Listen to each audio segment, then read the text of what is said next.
നമ്മൾ ആലോചിക്കേണ്ടത് വഅഹ്സിൻ കമാ അഹ്സനല്ലാഹു ഇലൈക്, അല്ലാഹു നമ്മൾക്ക് നന്മ നൽകിയതുപോലെ, അല്ലാഹു നമ്മൾക്ക് സൗകര്യം നൽകിയതുപോലെ അല്ലാഹുവിന് നിങ്ങളും നന്മ ചെയ്യണേ. ആദ്യം നമ്മൾ മനസ്സിലാക്കേണ്ടത് നമ്മുടെ മൊബൈൽ ഫോൺ, നമ്മുടെ സോഷ്യൽ മീഡിയകൾ അത് നമ്മുടെ സ്വർഗമാണ്, അത് തന്നെ നമ്മുടെ നരകവുമാണ്. അത് നമ്മൾ ആദ്യം മനസ്സിലാക്കുക. നമ്മുടെ മാതാപിതാക്കൾ നമ്മുടെ നരകമാണ്, നമ്മുടെ സ്വർഗമാണ്. അതെങ്ങനെയാണ് മാതാപിതാക്കൾ നരകവും സ്വർഗവുമാകുന്നത്? മാതാപിതാക്കളുടെ തൃപ്തിയില്ലാതെ ഒരാൾ ലോകത്തോട് വിട പറഞ്ഞു പോയാൽ മാതാപിതാക്കൾ കാരണം നമ്മൾ നരകത്തിലേക്കാ പോവുക. മാതാപിതാക്കൾ അവർക്കിഷ്ടമില്ലാതെ തൃപ്തിയില്ലാതെ ഒരു മകൻ മരിച്ചുപോയി എങ്കിൽ നരകത്തിലേക്ക്, ഡയറക്റ്റ് നരകത്തിലേക്ക്. ഉമ്മമാരെ വെറുപ്പിക്കുന്ന ആളുകൾ, ഉമ്മമാരോട് എതിർ സംസാരിക്കുന്ന ആളുകൾ, ഉമ്മമാർക്കെതിരെ ശബ്ദിക്കുകയും ഉമ്മമാർക്കെതിരെ ഒച്ചപ്പാടുണ്ടാക്കുകയും ഉമ്മമാരെ വേദനിപ്പിക്കുകയും ചെയ്യുന്ന ആളുകൾ, അവർക്ക് അല്ലാഹു അജ്ജല ലഹുൽ ഉഖൂബത ഫിദ്ദുനിയ, നാളെ ആഖിറത്തിൽ മാത്രമല്ല ദുനിയാവിൽ വെച്ച് തന്നെ ശിക്ഷ നൽകുമെന്ന് ശഫീഉനാ റസൂലുള്ളാഹി സല്ലല്ലാഹു അലൈഹി വസല്ലം പഠിപ്പിക്കുകയാണ്. അതുപോലെ തന്നെയാണ് നമ്മുടെ സോഷ്യൽ മീഡിയകളൊക്കെ അങ്ങനെ തന്നെയാണ്, നമ്മുടെ മൊബൈൽ ഫോണുകളും അങ്ങനെ തന്നെയാണ്, നമ്മുടെ വാട്സപ്പും നമ്മുടെ ഫേസ്ബുക്കും അങ്ങനെയാണ്. സ്വർഗം വാങ്ങേണ്ടവർക്ക് സ്വർഗം വാങ്ങാം, നരകം വാങ്ങേണ്ടവർക്ക് നരകം വാങ്ങാം. പക്ഷെ എങ്ങനെയാണ് സ്വർഗം ലഭിക്കുക, എങ്ങനെയാണ് നരകം ലഭിക്കുക, അതാണ് നമ്മൾക്ക് ഇവിടെ പഠിക്കാനുള്ളത്. വാട്സപ്പ് കൊണ്ട് എങ്ങനെ സ്വർഗം ലഭിക്കും, വാട്സപ്പ് കൊണ്ട് എങ്ങനെ നരകം ലഭിക്കും എന്നതാണ്. ഫേസ്ബുക്ക് കൊണ്ട് ഒരാൾക്ക് എങ്ങനെ സ്വർഗം കരസ്ഥമാക്കാം, ഫേസ്ബുക്ക് കൊണ്ട് തന്നെ ഒരാൾക്ക് എങ്ങനെ നരകം കരസ്ഥമാക്കാം, ആ ഒരു വിഷയമാണ് നമ്മൾക്ക് ഇവിടെ ചർച്ച ചെയ്യാനുള്ളത്.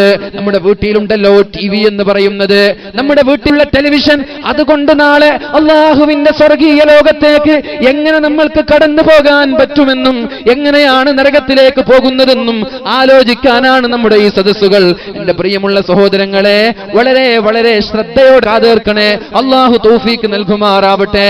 അല്ലാഹു തആല പറയുകയാണ്, വഅഹ്സിൻ കമാ അഹ്സനല്ലാഹു ഇലൈക്, അല്ലാഹു നന്മ ചെയ്തതുപോലെ ഒരു മൊബൈൽ ഫോൺ വാങ്ങാനും ഒരു വണ്ടി വാങ്ങാനും ഒരു TV വാങ്ങാനും നിങ്ങൾക്ക് അല്ലാഹു കഴിവ് നൽകിയതുപോലെ തിരിച്ച് അല്ലാഹുവിന് നന്ദി ചെയ്യണേ, അല്ലാഹുവിനും നന്മ ചെയ്യണേ എന്ന് അല്ലാഹു പഠിപ്പിക്കുന്നുണ്ട് പരിശുദ്ധ ഖുർആനിൽ.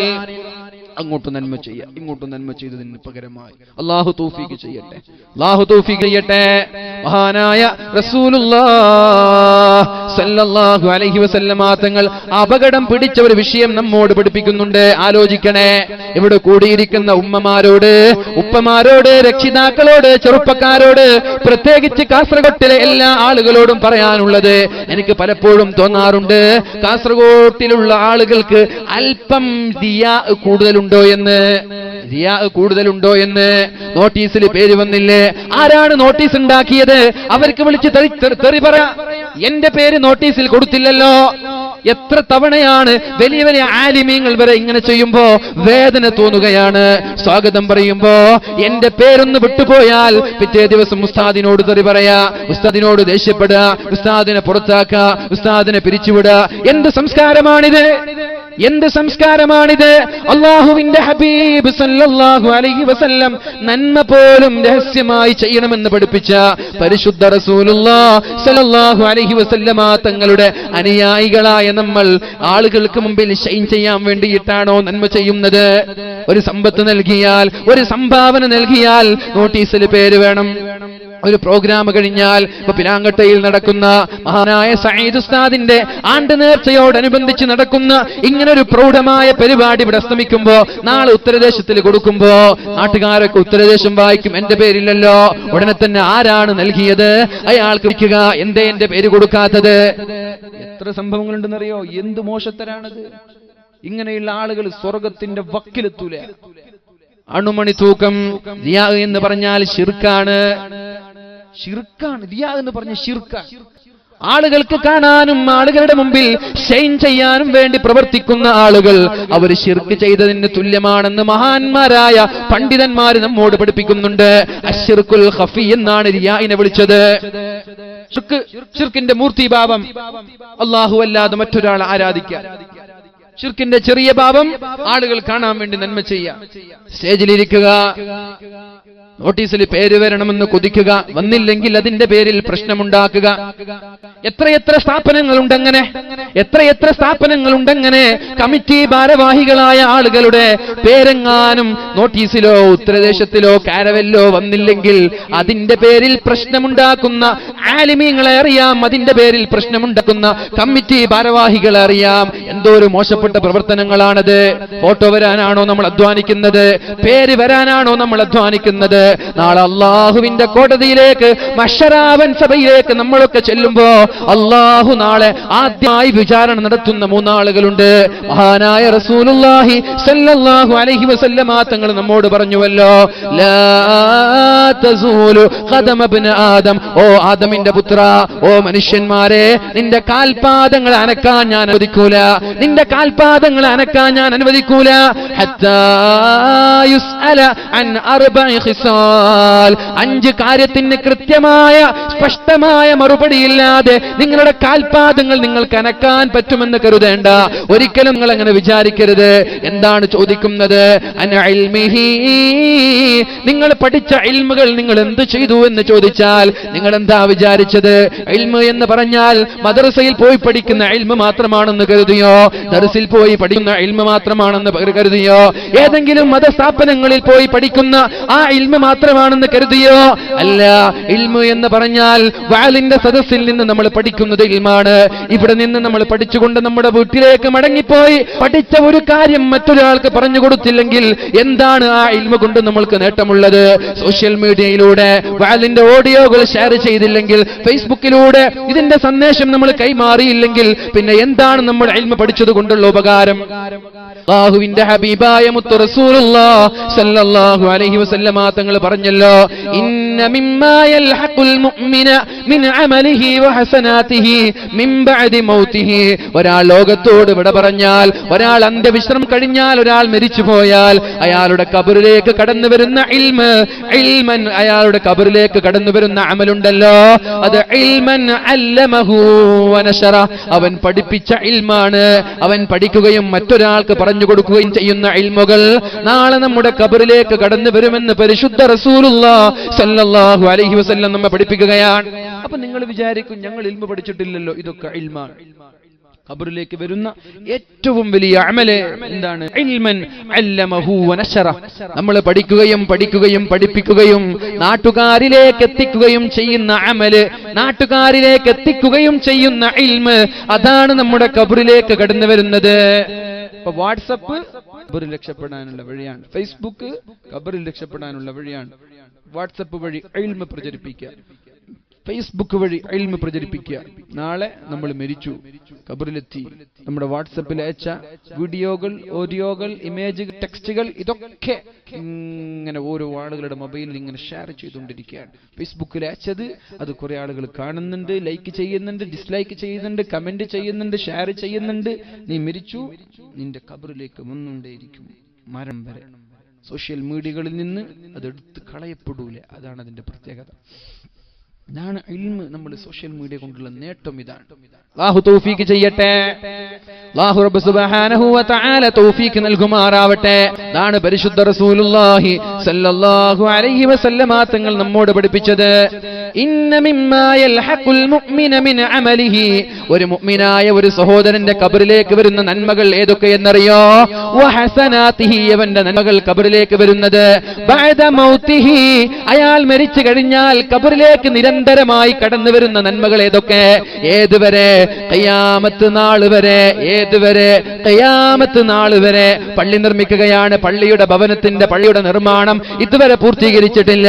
ഈ ഒരു പള്ളി നിർമ്മിക്കുമ്പോൾ എന്റെ വക 1000 രൂപ ഇരിക്കട്ടെ, എന്റെ വക 1000 രൂപ ഇരിക്കട്ടെ എന്ന് പറഞ്ഞ് ഇവിടെ ഇരിക്കുന്ന ഏതെങ്കിലും ഒരാൾ 1000 രൂപ പള്ളിക്ക് കൊടുക്കാൻ തയ്യാറായാൽ, ആ ഖബറിൽ നമ്മൾ നാളെ മരിച്ചുപോയാൽ എത്ര കാലമാണോ പിലാങ്കട്ടയിൽ സ്ഥിതി ചെയ്യുന്ന ഈ മസ്ജിദ് ഇവിടെ നിലനിൽക്കുന്നത്, എത്ര ആളുകളാണോ അവിടെ നിസ്കരിക്കുന്നത്, എത്ര ആളുകളാണോ അവിടെ ഖുർആൻ ഓതുന്നത്, എത്ര ആളുകളാണോ അവിടെ വഅദ് പറയുന്നത്, എത്ര ആളുകളാണോ അവിടെ ഇഅ്തികാഫ് ഇരിക്കുന്നത്, പരിശുദ്ധമായ റമളാനിന്റെ അവസാനത്തെ 10ൽ 100 കണക്കിന് കണക്കിന് ആളുകൾ ഈ പള്ളിയിൽ വന്ന് ഉറക്കമൊഴിച്ചുകൊണ്ട് പടച്ച റബ്ബിന് വേണ്ടി ദുആ ചെയ്യുമ്പോ എന്റെ പൊന്നു സഹോദര, നമ്മുടെ ഖബറിലേക്ക് വരാനുള്ള നന്മയാണതൊക്കെ, നമ്മുടെ ഖബറിലേക്ക് വരാനുള്ള മുതൽക്കൂട്ടാണതൊക്കെ.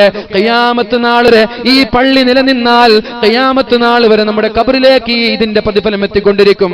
അല്ലാഹു തൗഫീഖ് ചെയ്യുമാറാവട്ടെ.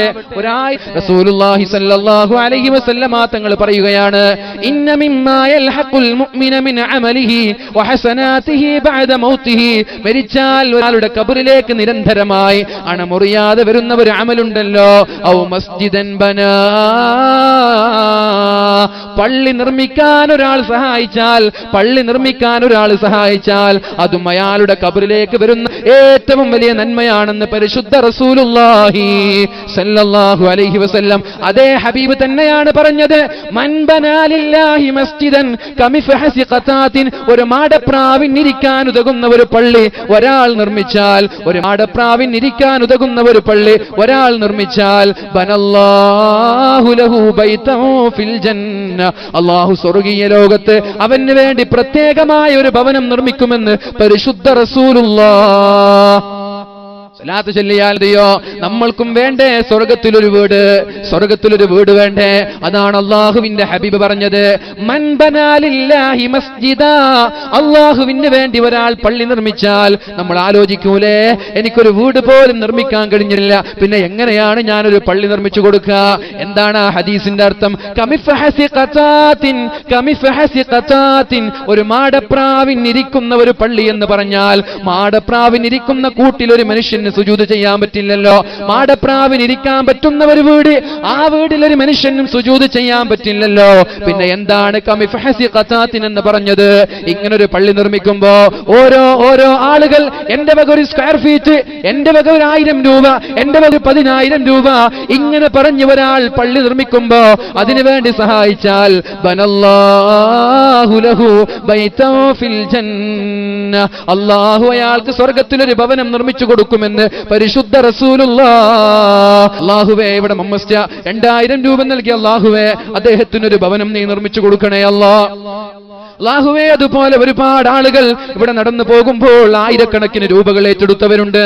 അല്ലാഹുവേ, അവർക്കും നീ നാളെ സ്വർഗീയ ഭവനം നൽകണേ അല്ലാഹ്. സ്വർഗീയ ഭവനം നൽകുമെന്ന് പറയുമ്പോ എന്റെ പ്രിയമുള്ള സഹോദരങ്ങളെ ശ്രദ്ധിക്കണേ, സ്വർഗീയ ഭവനം നൽകുമെന്ന് പറയുമ്പോ നമ്മൾക്ക് സ്വർഗത്തിലൊരു വീട്, നമ്മൾ നരകത്തില്, അതിന്റെ അർത്ഥമുണ്ടോ?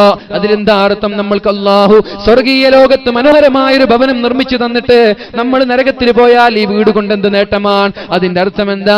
അല്ലാഹു നമ്മെ സ്വർഗീയ ലോകത്തേക്ക് കൊണ്ടുപോകുമെന്നാണ്. അതുകൊണ്ട് എന്റെ പ്രിയമുള്ള സഹോദരങ്ങളെ, നമ്മൾക്ക് നൽകാൻ പറ്റുന്ന സ്വതക്കകളിൽ ഇതിനെ കവച്ചു വെക്കാൻ പറ്റുന്ന സ്വതക്കയില്ല.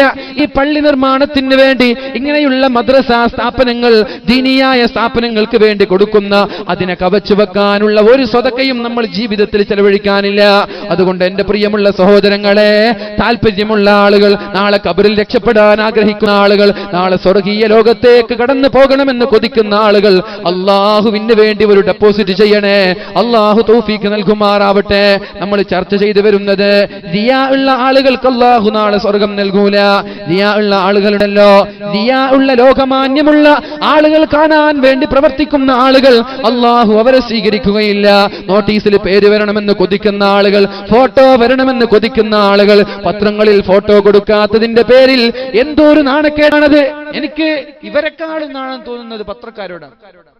ഒരു ന്യൂസ് വായിച്ചാല് 50 പേര്, ഒരു ന്യൂസ്, ഇപ്പൊ നമ്മുടെ ഈ പരിപാടി സമാപിച്ചു എന്ന് പറഞ്ഞ് നാളെ പേര് കൊടുക്കാം, അതിന്റെ 50 പേര്. എത്ര സ്പൈസ് വേണം 50 പേര് കൊടുക്കാൻ? ഒരു ഇത്ര സ്പൈസ് വേണം. ആ സ്പൈസിൽ നിന്നല്ല വാർത്ത കൊടുത്തൂടെ? എന്ത് നേട്ടമാണ് ഈ പേര് കൊടുത്തത് കൊണ്ട് പത്രക്കാർ പിന്നെ പേടിച്ച് കൊടുക്കൂ. എന്തേ കൊടുത്തില്ലേ? ഞാൻ അനുഭവം പറയാം. ഉത്തരദേശം എന്ന പത്രം നാളെ ഇങ്ങനെ ഒരു ന്യൂസ് കൊടുത്തില്ലേ, ഉത്തരദേശത്തിന്റെ ചീഫ് എഡിറ്റർക്ക് വിളിക്കും, എന്തെന്റെ പേര് കൊടുക്കാത്തത്? ഇത് നടന്നിട്ടുണ്ട്, കാസർഗോഡ് ജില്ലയിൽ നടന്നിട്ടുണ്ട്. അതുകൊണ്ടാണ് ഞാൻ പറയുന്നത്, വെറുതെ പറയല്ല. ആദ്യം വിളിക്കുക സ്ഥാപനത്തിനാണ്. ആരാണ് വാർത്ത കൊടുത്തത്? എന്റെ പേര് കൊടുക്കാത്തത്? ഞാൻ കൊടുത്തിട്ടുണ്ടല്ലോ, ഞാൻ ഉത്തരദേശത്തിന്റെ ഓഫീസിൽ ഏൽപ്പിച്ചിട്ടുണ്ട്. പിന്നെ ഫോൺ വിളി ഉത്തരദേശത്തിന്റെ ചീഫ് എഡിറ്റർക്കാണ്, എന്റെ പേര് കൊടുക്കാത്തത്. ഇങ്ങനെ എത്ര ആളുകൾ. എന്തിനാണ് ഈ പ്രവർത്തനങ്ങൾ? നിങ്ങൾ ഒരു കാര്യം ചെയ്യണേ, ഈ ബോക്സ് മുമ്പിൽ വെക്കാൻ പറ്റുമോ? എനിക്ക് ഈ മോണിറ്റർ നല്ല ശബ്ദമാണ്, എങ്കിലും പ്രസംഗിക്കാൻ പറ്റുമോ? ഇത് മുമ്പിൽ വെച്ചാൽ മതി. തിരിച്ചിട്ട് മാക്സിമം ശബ്ദം മൊത്തം കൂട്ടിക്കോ മോണിറ്റർ. അവിടെ ഉള്ളത് നമുക്ക് കേൾക്കില്ല. 2 ബോക്സ് ഉണ്ട്, നിങ്ങൾക്ക് കേൾക്കാനുള്ള. നിങ്ങൾക്കിപ്പോ ഇങ്ങനെ കേട്ടാലും വിഷയം അറിഞ്ഞാൽ മതി, പക്ഷെ നമുക്കിത് കേട്ടാലേ ഒരു തൃപ്തിയാവുള്ളൂ. എന്നെ സൗണ്ട് ഇടണേ, മൊത്തം സൗണ്ട്. അതുകൊണ്ട് റസൂലുള്ളാഹി സ്വല്ലല്ലാഹു അലൈഹി വസല്ലമ തങ്ങൾ നമ്മോട് പറയാണ്, ഇന്ന അവ്വലന്നാസി യുഖ്ലാ അലൈഹി യൗമൽ ഖിയാമ. ഇത് കേൾക്കണേ, ചെവി തുറന്ന് കേൾക്കണേ. വെറുതെ ഇവിടെ ഇരുന്നിട്ട് കാര്യമില്ല. വെറുതെ ഒരു രസത്തിന് വേണ്ടിയോ ഒരു ആവേശത്തിന് വേണ്ടിയോ വാല് കേട്ടിട്ടൊരു കാര്യവുമില്ല. ആ വാല് കൊണ്ടൊരു നേട്ടവുമില്ല. ആ വാല് ദുനിയാവിലും ഉപകരിക്കില്ല, ആഖിറത്തിലും നാളെ ഉപകരിക്കില്ല. അല്ലാഹുവിന്റെ ഹബീബായ മുഹമ്മദുർ റസൂലുള്ളാഹി സ്വല്ലല്ലാഹു അലൈഹി വസല്ലമ തങ്ങൾ പറയുന്നത്, ഇന്ന അവ്വലന്നാസി യുഖ്ലാ അലൈഹി യൗമൽ ഖിയാമ. ആദ്യമായി നാളെ മഹ്ശറാ ലോകത്ത് വിചാരണ ചെയ്യപ്പെടുമ്പോൾ ഞാൻ പറഞ്ഞുവല്ലോ, ലാ തസൂലു ഖദമ ഇബ്നു ആദം. ഒരാളുടെയും കാൽപാദങ്ങൾ അനക്കാൻ പറ്റൂല. ഹത്താ യുസ്അല അൻ അർബഇ ഖിസാൽ. 4 കാര്യങ്ങൾ ചോദിക്കുന്നത് വരെ. ഏതൊക്കെയാണ് ആ 4 കാര്യങ്ങൾ? അൻ ഉംരിഹി ഫീമാ അഫ്നാ. അവന്റെ ആയുസ്സിനെ കുറിച്ച് അല്ലാഹു ചോദിക്കും, നമ്മുടെ സമയത്തെ കുറിച്ച്. എന്റെ ശബ്ദം ശവിക്കുന്ന ചെറുപ്പക്കാരിലെ നാളെ മഹ്ശറാ വൻസഭയിലെത്തിയാൽ, നാളെ നമ്മൾ സ്വർഗത്തിലെത്തിയാൽ, സ്വർഗത്തിൽ ഒരാൾക്കും ഖേദമില്ല, സ്വർഗത്തിൽ ഒരാൾക്കും ദുഃഖമില്ല, സ്വർഗത്തിൽ ഒരാൾക്കും വിഷമമില്ല. പക്ഷേ സ്വർഗക്കാര് പോലും വിഷമിക്കുന്ന ഒരു വിഷയമുണ്ട്, സ്വർഗക്കാര് പോലും ദുഃഖിക്കുന്ന ഒരു വിഷയമുണ്ട്. എന്താണ് ആ വിഷയമെന്നറിയോ? സ്വർഗക്കാര് പോലും വിഷമിക്കുന്ന ഒരു വിഷയമുണ്ട്. അതെന്താണെന്നറിയോ? ദുനിയാവിൽ വെറുതെ ചെലവഴിച്ച ഒരു സെക്കൻഡിനെ കുറിച്ച് സ്വർഗക്കാർക്ക് പോലും ദുഃഖമുണ്ടാകുമെന്ന് മഹാന്മാരായ പണ്ഡിതന്മാര് പഠിപ്പിക്കുന്നുണ്ട്. സ്വർഗക്കാരാണ് ഖേദിക്കുന്നത്. എന്തേ? ഒരു ലാ ഇലാഹ ഇല്ലല്ലാഹ് ഒന്ന് അധികം ചൊല്ലിയിരുന്നുവെങ്കിൽ നാളെ സ്വർഗത്തിൽ ഒരു തട്ടുകൂടി ലഭിക്കുമായിരുന്നല്ലോ. ഒരു സ്വലാത്ത് അധികം ചൊല്ലിയിരുന്നെങ്കിൽ സ്വർഗത്തിന്റെ ഒരു ദറജ കൂടി അധികം ലഭിക്കുമായിരുന്നു, സ്വർഗത്തിൽ ഒരു സ്ഥാനം കൂടി കൂടുതൽ ലഭിക്കുമായിരുന്നല്ലോ. ഇങ്ങനെ കൊതിച്ചിട്ട് വെറുതെയാണ് വാട്സപ്പിൽ സമയം കളഞ്ഞത്, വെറുതെയാണ് ഫോട്ടോഷോപ്പിൽ തന്റെ ഫോട്ടോകൾ അലങ്കരിക്കാൻ വേണ്ടി, അതിനുവേണ്ടി ലൈക്കിന് ദാഹിക്കുന്ന ചെറുപ്പക്കാർ, കമന്റിന് ദാഹിക്കുന്ന ചെറുപ്പക്കാർ, ഫേസ്ബുക്കിലേക്ക് ഒരു ഫോട്ടോ അപ്ലോഡ് ചെയ്യുക, എന്നിട്ട് ചങ്ങാതിമാരുടെ ഇൻബോക്സിലേക്ക് ഒരു മെസ്സേജ് അയക്കുക, ഞാനൊരു ഫോട്ടോ അപ്ലോഡ് ചെയ്തിട്ടുണ്ട്, ആ ഫോട്ടോക്ക് ലൈക്ക് തരണേ എന്ന് പറഞ്ഞിട്ട് ലൈക്കിന് ദാഹിക്കുന്ന ചെറുപ്പക്കാരാ. ഈ ലൈക്കുകൾ നാളെ ഖബറിലേക്ക് കടന്നു വരൂല, ഈ കമന്റുകൾ നാളെ സ്വർഗത്തിലേക്ക് കടന്നു വരൂല. ഈ ലൈക്കിന്റെ പേരിലാണ്, ഈ കമന്റിന്റെ പേരിലാണ്, ഈ ഫോട്ടോയുടെ പേരിലാണ് നാളെ സ്വർഗത്തിൽ കേൾക്കുന്നത്. അല്ലാഹുവേ, ആ ഫോട്ടോ എഡിറ്റ് ചെയ്യുന്ന സമയത്ത് ഒരു ദിക്റെങ്ങാനും ഞാൻ കൂടുതൽ ചെയ്തിരുന്നുവെങ്കിൽ ഈ സ്വർഗത്തിൽ എനിക്ക് ഉന്നതമായ തട്ടിലെത്താൻ പറ്റുമായിരുന്നല്ലോ. ഇങ്ങനെ കൊതിച്ചു പോകുന്ന ഒരു സമയമുണ്ട്. പക്ഷേ ആ സമയത്ത് കൊതിച്ചിട്ട് കാര്യമുണ്ടാവൂല, അവിടെ നിന്ന് അമൽ ചെയ്യാൻ പറ്റൂല. മരണം വരെ മാത്രമേ അമൽ ചെയ്യാൻ പറ്റുകയുള്ളൂ. നമ്മുടെ ആയുസ്സിനെ കുറിച്ച് അല്ലാഹു ചോദിക്കുമത്രേ, എങ്ങനെയൊക്കെയാണ് നിന്റെ ആയുസ് നീ ചെലവഴിച്ചത്? അപ്പൊ പറയണം, ഞാൻ മൊബൈൽ ഫോൺ ഉപയോഗിച്ചിട്ടുണ്ട്, പക്ഷേ മൊബൈൽ ഫോണിൽ ഞാൻ ഫേസ്ബുക്ക് ഉപയോഗിച്ചിട്ടുണ്ട്, പക്ഷേ അത് നന്മ ഷെയർ ചെയ്യാൻ വേണ്ടിയിട്ടാണ് ഞാൻ ഉപയോഗിച്ചത്. ഒരു വാല് കാണുമ്പോൾ അതിനൊരു ലൈക്ക്, അത് ഉടനെ ഷെയർ.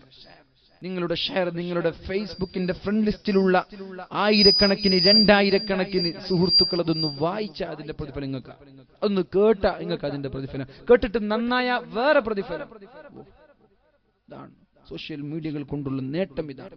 അല്ലാഹു നമ്മൾക്ക് തൗഫീഖ് നൽകുമാറാവട്ടെ.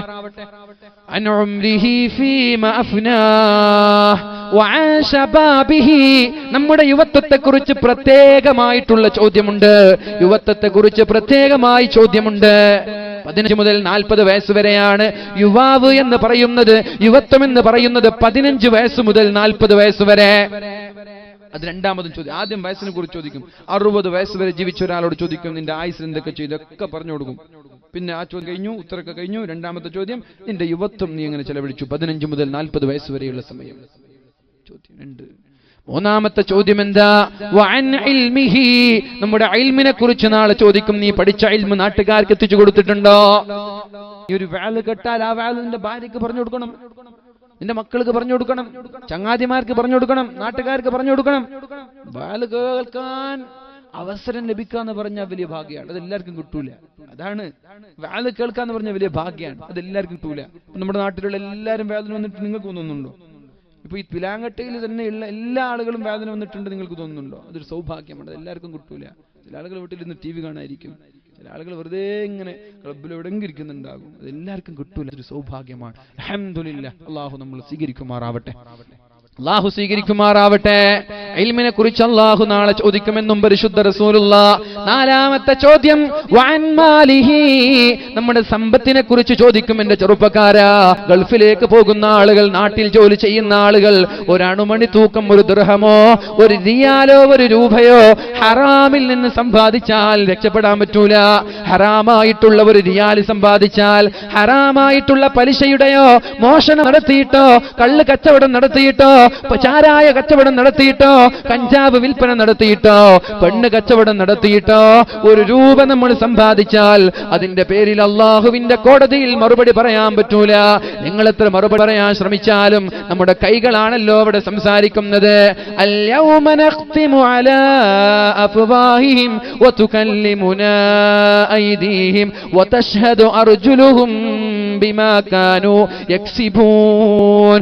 ആ ദിവസങ്ങളിൽ നമ്മുടെ ചുണ്ടുകൾക്ക് സ്റ്റാപ്പിൾ ചെയ്തു വെക്കുകയാണ്, നമ്മുടെ ചുണ്ടുകൾക്ക് സീല് വെക്കുകയാണ്. ചുണ്ടുകൾ സംസാരിക്കാൻ ശ്രമിക്കും. നമ്മൾ പറയുന്നതൊക്കെ, കൈകൾ പറയുന്നതൊക്കെ ഇല്ല എന്ന് പറഞ്ഞ് നിഷേധിക്കാൻ നമ്മുടെ ചുണ്ടുകൾ ശ്രമിക്കും. പക്ഷേ കൈകൾക്കാണ് സംസാരിക്കാനുള്ള അനുവാദം, കാലുകൾക്കാണ് അതേ ഈ പറഞ്ഞത് ശരിയാ, ഈ ചെയ്തത് ശരിയാ, ഈ കേട്ടത് ശരിയാ എന്ന് പറഞ്ഞ് സമ്മതം നൽകുന്നത് കാലുകളാണ്. അങ്ങനെയുള്ള ലോകത്തിലാണ് അല്ലാഹു ചോദിക്കുന്നത് വഅൻ മാലിഹി, നമ്മുടെ സമ്പത്തിനെ കുറിച്ച് അല്ലാഹു ചോദിക്കുമത്രേ. എന്തിനു വേണ്ടിയാണ് സമ്പത്ത്? എവിടെ നിന്നാണ് അധ്വാനിച്ചത്? എവിടെ നിന്നാണ് അധ്വാനിച്ചത്? നമ്മൾക്ക് മറുപടി പറയാൻ പറ്റുമോ? എങ്ങനെയൊക്കെയാണ് ഒരു രൂപ നമ്മൾ സമ്പാദിച്ചത്? ഹറാമായിട്ടുള്ള സമ്പാദ്യം കൂടിക്കലർന്നിട്ടുണ്ടോ? എന്റെ എല്ലാ ശബ്ദം ശപിക്കുന്ന ജ്യേഷ്ഠന്മാരോട് എനിക്ക് പറയാനുള്ളത്, ഗൾഫിലാണെങ്കിലും ശരി നാട്ടിലാണെങ്കിലും ശരി, ഒരു രൂപ അന്യായമായി നമ്മുടെ പോക്കറ്റിലെത്തിയാൽ അതിന്റെ പേരിൽ നാളെ സ്വർഗം പ്രതീക്ഷിക്കുകയേ വേണ്ട. അപഹരിച്ചിട്ടോ മോഷണം നടത്തിയിട്ടോ പലിശയുടെ പേരിലോ അന്യായമായിട്ടൊരു തുക പോലും എന്റെ കയ്യിൽ ഉണ്ടാവരുത് എന്നുള്ള വാശി നമ്മൾക്കുണ്ടാവണം ചെറുപ്പക്കാരാ. പഴയ കാലത്തുള്ള ഉമ്മമാർ വീട്ടിൽ നിന്ന് ഭർത്താക്കന്മാര് ജോലിക്ക് പോകുമ്പോ ഭർത്താക്കന്മാരോട് പറയുമായിരുന്നു, ഇന്നാ നസ്ബിറു അലൽ ജൂ, പൊന്നു ഭർത്താവേ എത്ര ദിവസം വേണമെങ്കിലും ഞങ്ങൾ പട്ടിണി കിടന്നോളാ, എത്ര ദിവസം വേണമെങ്കിലും പട്ടിണി കിടന്നോളാ. വലാ നസ്ബിറു അലന്നാർ, നരകത്തിന്റെ തീ സഹിക്കാൻ ഞങ്ങൾക്ക് കഴിയില്ല. അതുകൊണ്ട് ഹറാം സമ്പാദിക്കല്ലേ, ഹറാം കൊണ്ടുവരല്ലേ, ഹറാമായിട്ടുള്ള ഒരു തുക പോലും ഞങ്ങൾക്ക് കൊണ്ടുവരല്ല. കാരണം എന്തേ അങ്ങനെ പറഞ്ഞത്?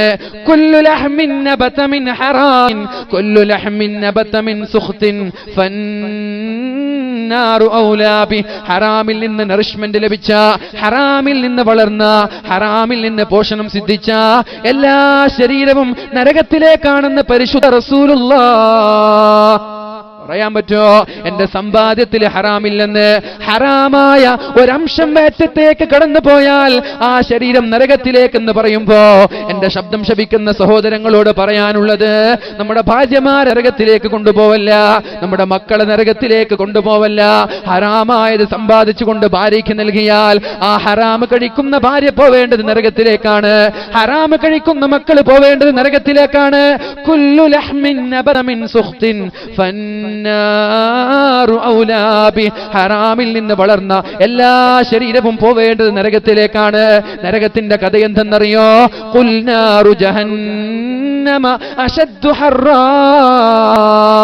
നരകത്തിന്റെ തീ എന്ന് പറഞ്ഞാൽ അതിനേക്കാൾ വലിയ ഒരു തീ വേറെയില്ല, അതിനേക്കാൾ വലിയ ചൂട് വേറെയില്ല. നരകത്തിലെ ഏറ്റവും ചെറിയ ശിക്ഷ എന്തെന്നറിയോ? നരകക്കാരന്റെ ഏറ്റവും ചെറിയ ശിക്ഷ എന്തെന്നറിയോ? നരകക്കാരന്റെ ഏറ്റവും ചെറിയ ശിക്ഷ അതെന്താ? ചെരുപ്പ് കൊടുക്കുന്ന, തീനാനുള്ള ഒരു ചെരുപ്പ് കൊടുക്കും. ശ്രദ്ധിക്കണേ, ചെറിയ ശിക്ഷയാണ്, ഏറ്റവും ചെറിയ ശിക്ഷ. നരകത്താലുള്ളൊരു ചെരുപ്പല്ലാഹു, തീനാലുള്ളൊരു ചെരുപ്പല്ലാഹു ആ സഹോദരനെ ധരിപ്പിക്കുകയും ആ ചൂടാരണം അവന്റെ ശരീരത്തിലേക്ക് തീ ഇങ്ങനെ കയറി കയറി കയറി അവന്റെ ശരീരമാകെ വെന്തുരുകുമത്രേ. എന്നിട്ട് അവന്റെ തലച്ചോറ്